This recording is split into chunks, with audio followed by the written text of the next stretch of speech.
Hey hi everyone. Hey hi everybody. So welcome back to my channel Learning Outcome and आज का जो हमारा topic है that is Unit 2 का C part.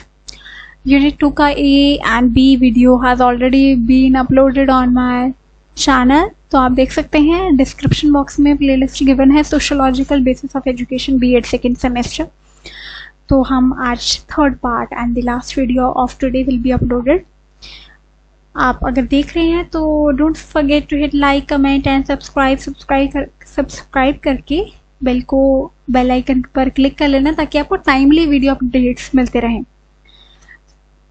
And without any further delay let's start. वैसे आवाज़ थोड़ी रुक के बोल रही हूँ बिकॉज एकदम से ही सांस चढ़ गया बिकॉज वो बैक टू बैक वीडियोस बनानी थी आज. तो आज मुझे लगा आपका यूनिट 2 तो हो ही जाना चाहिए सो दैट आपको हेल्प हो जाए. सो यूनिट 2 का जो सी पार्ट है बड़ा ही इजी है. National development and education. इसका कंसेप्ट, स्कोप एंड इंडिकेटर्स की हम बात करेंगे. स्कोप तो वही रहेगा, वैसे एज सच मैंने इसमें कुछ खास लिखा नहीं स्कोप में, ना ही इसका एज सच कुछ है इतना. इंडिकेटर्स को ही हम एक तरह से स्कोप देखते हैं. ठीक है. तो नेशनल डेवलपमेंट एंड एजुकेशन की अगर हम बात करें तो अकॉर्डिंग टू मार्शल क्या कहता है? मार्शल कहते हैं कि development is the capacity of doing work on the part of national labourers bye means of natural resources of the country. अब ये मार्शल कहते हैं कि डेवलपमेंट जो है एक कैपेसिटी है. कैपेसिटी मतलब आपकी क्षमता है कि आप कितना काम कर सकते हैं. ठीक है. और आपने अपना कितना काम करा है फॉर नेशनल लेबरर्स. ठीक है. जो जितने भी आप काम करते हैं, कुछ भी काम करते हैं, तो आपकी जो क्षमता है काम करने की वो हमारे नेशनल डेवलपमेंट में योगदान देती है. ठीक है. जिसकी वजह से हम एज अ कंट्री ग्रो करते हैं bye means of natural resources of the country. जो हम हैं वो हमारे रिसोर्सेज हैं, हम अपने देश के रिसोर्सेज हैं. ठीक है. हम ह्यूमन रिसोर्स हैं हम अपने देश का, लेकिन जो नेचुरल रिसोर्सेज हैं जैसे कि हम उनका कैसे यूज़ करते हैं, उनको एक्सप्लॉइट तो नहीं करते, तो ये भी नेशनल डेवलपमेंट पर अफेक्ट डालता है. तो मार्शल की डेफिनेशन जो है बड़ी ही डीपर लेवल पर है. अगर आप इसे समझें और आप इसे कोट करें it will be well and good. ठीक है. अब नेशनल डेवलपमेंट के बारे में अगर हम बात करें तो यूनाइटेड नेशंस डिकेड रिपोर्ट कहती है नेशनल डेवलपमेंट के बारे में. वो कहती है कि नेशनल डेवलपमेंट क्या है? एक ग्रोथ चेंज है. चेंज क्या है? कौन सा चेंज है? ग्रोथ प्लस चेंज है. Change in turn is social. ये कैसा चेंज है? Social, cultural, economic, qualitative as well as quantitative change है. और इससे हमें बहुत कुछ पता चलता है. जॉन वेजी VAIZEY वेजी क्या कहते हैं? नेशनल डेवलपमेंट क्या है? एक टोटल इफेक्ट है सिटीजन्स की फोर्सेस का. ठीक है. सिटीजन्स जो अपना काम करते हैं, नेशनल डेवलपमेंट उसकी एक कलेक्टिव फोर्स है, total effect of citizens forces. ठीक है. जो एडिशन करती है to this stock of physical human resources knowledge and skill. जो कि स्टॉक क्या करती है? Physical human resource knowledge and skill का. अब इंडिकेटर्स की बात अगर हम करें तो these are the indicators of national development. पहला तो है इकोनॉमिक डेवलपमेंट. देखो अगर नेशनल डेवलपमेंट हो रही है तो आपकी इकोनॉमिक डेवलपमेंट भी ऊंची जाएगी, हायर होगी, लो नहीं होगी. वो नेशनल डेवलपमेंट का सबसे पहला क्राइटेरिया तो यही होता है कि आपकी GDP बढ़ रही है. ठीक है. आपकी इकोनॉमिक डेवलपमेंट हो रही है. ठीक है. फिजिकल कैपिटल एडिशनल आपका होता ही जा रहा है. ठीक है. और दूसरा है कल्चरल डेवलपमेंट. कल्चरल डेवलपमेंट का मतलब है कि आपका जो कल्चर है, कल्चरल हेरिटेज है जो आपके देश की, वो बढ़ रही है. ठीक है. उसके ऊपर कोई गैप नहीं है, उसके बीच में कोई गैप नहीं है. आपकी कंट्री के लोग कल्चरल ट्रेडिशंस की रिस्पेक्ट करते हैं और बड़े ही कल्चरल लोग हैं. और आपके कल्चर अगर इंटरनेशनल लेवल तक पहुंच रहे हैं तो क्या ही बात है. आपकी नेशनल डेवलपमेंट सोचो कहाँ तक जा रही है. आपकी इंटरनेशनल डेवलपमेंट हो रही है. इसका मतलब थर्ड जो बात है वो है सोशल डेवलपमेंट. अब सोशल डेवलपमेंट की अगर हम बात करें तो सोशल डेवलपमेंट बड़ा इंटीग्रल पार्ट है इकोनॉमिक एंड कल्चरल डेवलपमेंट का भी. क्योंकि अगर सोशल डेवलपमेंट हो रही है मतलब इकोनॉमिक डेवलपमेंट होगी, सोशल डेवलपमेंट हो रही है मतलब आपकी कल्चरल डेवलपमेंट भी हो रही है. तो ये उसके साथ कनेक्टेड है. ठीक है.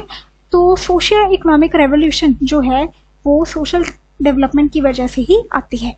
Next one is development of democratic values. ठीक है. लोग डेमोक्रेटिक हो रहे हैं और उनमें डेमोक्रेटिक वैल्यूज़ होती हैं, उनमें बढ़ रही हैं डेमोक्रेटिक वैल्यूज़। जैसे कि अगर हम नेशनल लेवल पे डेमोक्रेटिक वैल्यूज देखें, प्रोडक्शन हो रही है, इक्विटेबल डिस्ट्रीब्यूशन ऑफ वेल्थ है, ठीक है, इंक्रीज इन जीएनपी है, ठीक है। तो ये बड़ी सारी चीज़ें हैं जो आपकी democratic values at the national level दिखाती है, ठीक है। नेक्स्ट वन इज, अगर हम डेमोक्रेटिक वैल्यूज की बात भी करें तो बहुत सारी चीज़ें आती हैं, आप एंडलेस चीज़ें इसमें डाल सकते हैं। Next one is modernisation.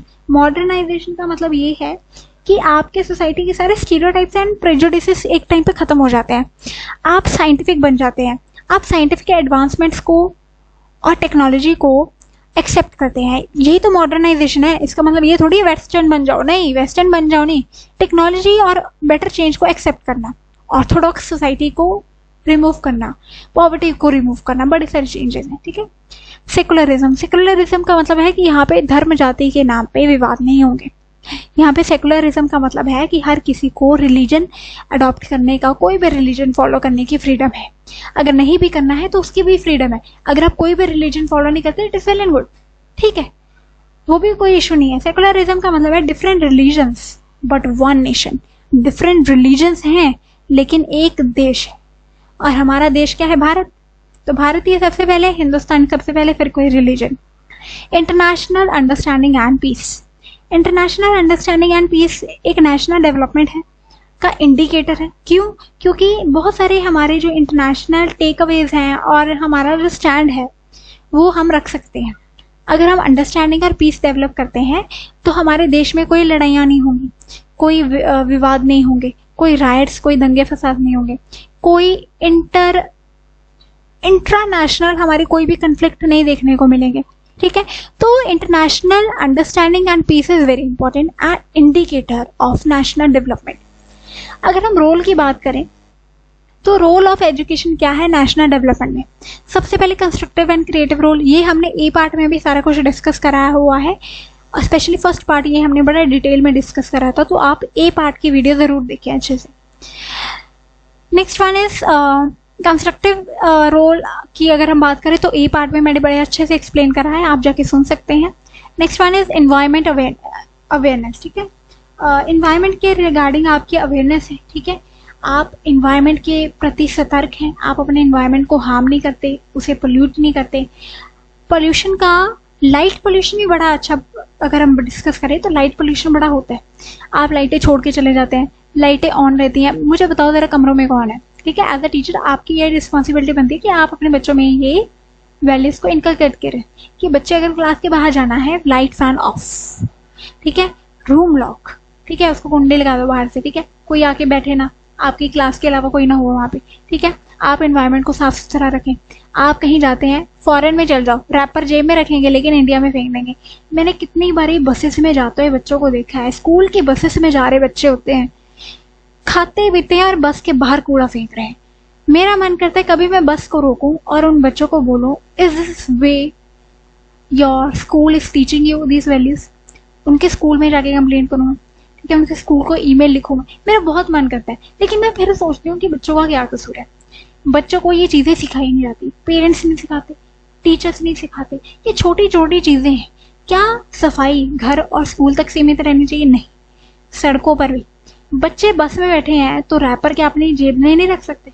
क्या अपने बस में एक डस्टबिन नहीं रख सकते छोटा सा कि उसमें सारे बच्चे कूड़ा डालें? ठीक है, अपनी जेब में जाके घर ही जा रहे हैं ना बच्चे स्कूल से, तो घर जाके फेंक नहीं सकते डस्टबिन में। क्या सड़क पे क्या फेंकने का मतलब है? तो एनवायरमेंट के लिए अवेयरनेस है ही नहीं बच्चों में। Next one is reduction in poverty and unemployment. अगर एजुकेशन मिल रही है तो नेशनल डेवलपमेंट तब तक आपको नहीं दिखेगी जब तक पॉवर्टी लाइन रिड्यूस नहीं हो जाती। आप एक देश को डेवलप देश कह ही नहीं सकते। हमारा देश अभी अंडर डेवलपिंग है, डेवलप नहीं है, क्योंकि अभी भी पॉवर्टी है, अभी भी अनएम्प्लॉयमेंट है। तो ये खत्म होनी चाहिए। डेमोक्रेटिक वैल्यूज को प्रमोट करना, कल्चरल प्रिजर्वेशन हो, हमारे कल्चर को प्रिजर्व करना, हमारे जो रूट्स हैं, हमारे जो ट्रेडिशन है उसको प्रिजर्व करना। हेल्थ एंड वेलबींग, हमारे देश के लोगों की हेल्थ अच्छी हो, हमारे देश का एनवायरनमेंट अच्छा हो, यही चाहिए हमें। गुड गवर्नेंस, हमारी गवर्नमेंट ट्रांसपेरेंसी के साथ काम करे और अच्छे वेलफेयर प्रोजेक्ट्स लेके आए सामने, लोगों के लिए काम करें। ठीक है, डिजिटल एंड टेक्निकल लिटरेसी, ठीक है, डिजिटल एंड टेक्निकल लिटरेसी। हमारे देश में हर कोई डिजिटल इंडिया की अगर हम बात करते हैं तो डिजिटल लर्निंग की हम बात करते हैं तो ये सारी चीज़ें उसी में ही आ जाती हैं, स्टार्टअप इंडिया वगैरह। ये सारा डिजिटल एंड टेक्निकल लिटरेसी बच्चों के बीच में आए, हमारे देश के लोगों को पता हो how to use online transaction, how to use computers, laptop, phones, उसका बेस्ट पॉसिबल वे में यूज़ करना अच्छे से, ताकि आप देश में समाज में कुछ अच्छा अपने कंट्रीब्यूशन दें। ठीक है, ये रील वगैरह डांस करना is okay, but what you are doing for this society वो इम्पॉर्टेंट है। क्वालिटी ऑफ लाइफ इंप्रूव करना, ठीक है, जेंडर इक्वालिटी को प्रमोट करना, ग्लोबल लेवल पे अपने देश को कॉम्पिटिटिव दिखाना, ठीक है, अपने देश में बहुत सारी अच्छी सी चीज़ें करना ताकि हमारा देश एक कॉम्पिटिटिव लेवल पर मीटअप कर सके, ठीक है, ग्लोबल लेवल पर। स्किल एंड वोकेशनल डेवलपमेंट करवानी ताकि बच्चों में स्किल हो ऐसे कि वो एम्प्लॉयबल हो सके, ठीक है, स्किल्स होने चाहिए उनमें अंदर। अगर आपको वीडियो अच्छी लगी हो, hit like, comment and subscribe, hit the bell icon ताकि आपको वीडियो नोटिफिकेशन मिल जाए। शेयर कर देना वीडियो को and see you soon in the next video. Unit 3 के साथ हम कल मिलेंगे and all the best for your exam. Stay tuned. कोई भी क्वेरी हो मुझे कमेंट डाउन करके पूछें, मुझे बहुत अच्छा लगता है आपके कमेंट्स पढ़ के, आपके लाइक्स देख के, आपके सब्सक्रिप्शन देख के मुझे एक मोटिवेशन मिलती है। Thank you so much for being there till the end of the video and अच्छे से पढ़िएगा। See you soon in the next video. Till then take care, bye bye.